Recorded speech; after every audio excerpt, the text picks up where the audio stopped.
నిర్మాణం చేసుకోవాలి. ఎందుకంటే జగన్ రెడ్డి విధ్వంసం చేసేళ్ళాడు, నాశనం చేసేళ్ళాడు. ప్రజావేదిక విధ్వంసంతో ప్రారంభమైన జగన్ రెడ్డి వైసీపీ ప్రభుత్వ పరిపాలన మరి వాళ్ళ ఆ దుర్మార్గ పరిపాలన ప్రజలు 124 సీట్లతో మరి ఆ ప్రభుత్వాన్ని ఎల్లగొట్టి దించి ఇవాళ కూటమి ప్రభుత్వాన్ని అధికారంలో తీసుకొచ్చారు. ఇవాళ ఆ పునర్నిర్మాణ దిశగా ఇవాళ చంద్రబాబు నాయుడు గారు ఈ ఆర్థిక విధ్వంసం లెక్కలు తేవటానికే మరి ఇంత పెద్ద ఎత్తున సమయాన్ని వెచ్చించి గత ప్రభుత్వ నిర్వాహకంతో అప్పు తీసుకునే శక్తి లేని ఏకైక రాష్ట్రం ఈ దేశంలో ఆంధ్రప్రదేశ్ రాష్ట్రంగా తయారు చేశాడంటే జగన్ రెడ్డి ఈ రాష్ట్రాన్ని ఏ విధంగా నాశనం చేశాడు, ఏ విధంగా ఇబ్బంది పెట్టాడు అనేది అర్థమవుతా ఉంది. పట్టణాలకు అమృతయోగం కల్పించడం, ఆసుపత్రులకి జవసత్వాలు కల్పించడం, అలాగే ప్రభుత్వాన్ని ఇవాళ 5 సంవత్సరాల వైసీపీ పరిపాలననే కాంట్రాక్టర్లో ప్రభుత్వాన్ని బ్లాక్ లిస్ట్ లో పెట్టారు. 5 ఏళ్ళు వాస్తవంగా తప్పు చేస్తే ఎవరన్నా ఏజెన్సీని ప్రభుత్వం బ్లాక్ లిస్ట్ లో పెడుతుంది. అటువంటిది జగన్ రెడ్డి ప్రభుత్వం ఏదైతే 5 ఏళ్ళు ఆయన ఉద్ధరించిన కార్యక్రమం ఏంటంటే ఆయన చేసిన పాపాలకి ఇవాళ కాంట్రాక్టర్ల ఏజెన్సీలే ప్రభుత్వాన్ని 5 ఏళ్ళు మరి బ్లాక్ లిస్ట్ లో పెట్టిన కార్యక్రమం ఉంది.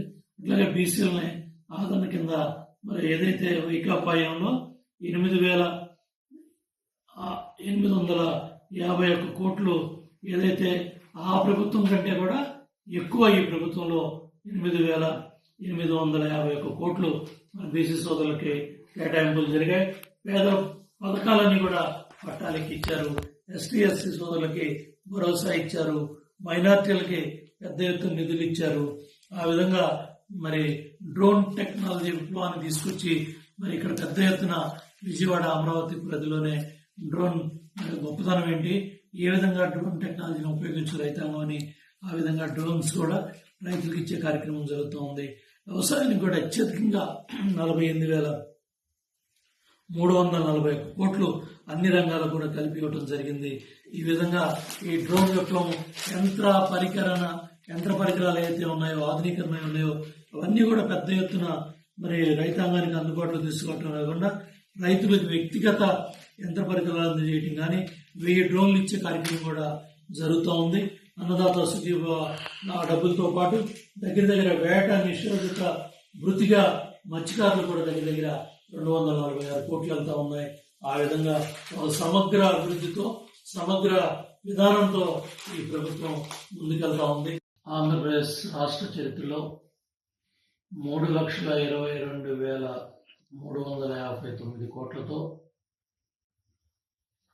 అత్యధిక స్థాయిలో బడ్జెట్ను ప్రవేశపెట్టడం అనేది కూటమి ప్రభుత్వం ముఖ్యమంత్రి నారా చంద్రబాబు గారి నాయకత్వంలో ఒక రికార్డు స్థాయిలో కేటాయింపులు జరిగాయి.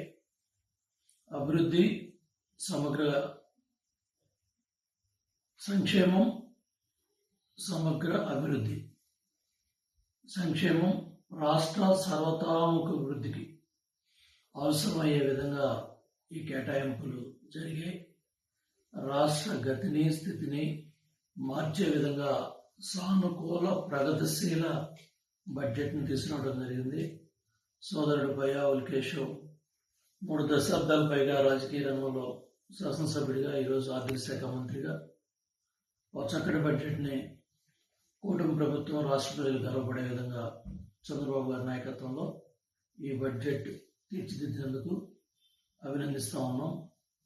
ఎందుకంటే కీలక రంగాలు సంక్షేమ రంగ పథకాలు కావచ్చు, అట్లాగే అభివృద్ధి కార్యక్రమాలు కావచ్చు, భారీ ఎత్తున నిధులు కేటాయించింది ఈ బడ్జెట్. స్వర్ణాంధ్ర సాధన లక్ష్యంగా ఏదైతే వికసిత భారత్ మరి ఏదైతే ప్రధానమంత్రి నరేంద్ర మోడీ గారు మన ఆ దిశగా ముందుకెళ్తా ఉన్నారో, అదేవిధంగా డబుల్ ఇంజిన్ సర్కార్ మరి ఇవాళ ఆంధ్రప్రదేశ్ ప్రభుత్వం ఆ దిశగా స్వర్ణాంధ్ర విజన్లో 10 అభివృద్ధి 12 సూత్రాలు 10 సూత్రాలు 12 ప్రగతికి ముందుకెళ్లే విధంగా ఆ లక్ష్య సాధనకి వారధిగా ఇవన్నీ కూడా ముందుకు తీసుకెళ్లారు. అట్లాగే పబ్లిక్ ప్రైవేట్ భాగస్వామ్యంతో కొత్తగా అభివృద్ధి పనులు చేయడానికి కూడా శ్రీకారం చుట్టారు. అన్నదాత సుఖీభవ, ప్రతి రైతుకి 20,000 రూపాయలు ఇవ్వాలనే ఉద్దేశంతో మరి ఆ రోజు ఏదైతే సూపర్ 6లో బాబు షెట్టి భవిష్యత్ గ్యారంటీలో మనం ప్రజల ముందుకు వెళ్ళాము ఎన్నికల ముందు. దానికి అనుగుణంగా ఈరోజు బడ్జెట్లో 6,300 కోట్లు పెట్టడం అనేది అభినందించదగ్గ విషయం.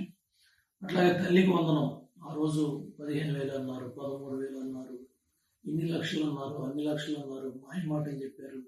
మొదటి సంవత్సరం ఇవ్వకుండా పోయారు, చివరి సంవత్సరం అడ్రస్ లేదు. ఇట్లా ఎన్నో చేసిన జగన్ రెడ్డి ప్రభుత్వం, వైసీపీ ప్రభుత్వం ఇవాళ సన్నాయి నొప్పులు నొక్కుతా ఉన్నారు.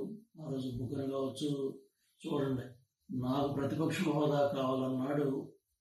24 గంటలైనా బడ్జెట్ ప్రవేశపెట్టిన తర్వాత మరి ఆయన పెట్టే తాడేపల్లి ప్యాలెస్లో లైవ్ మీడియా ముందుకు రాలేకపోయాడు. ఏదైతే ఈ బ్లూ మీడియా ముందుకు రాలేకపోయాడు. ఎందుకంటే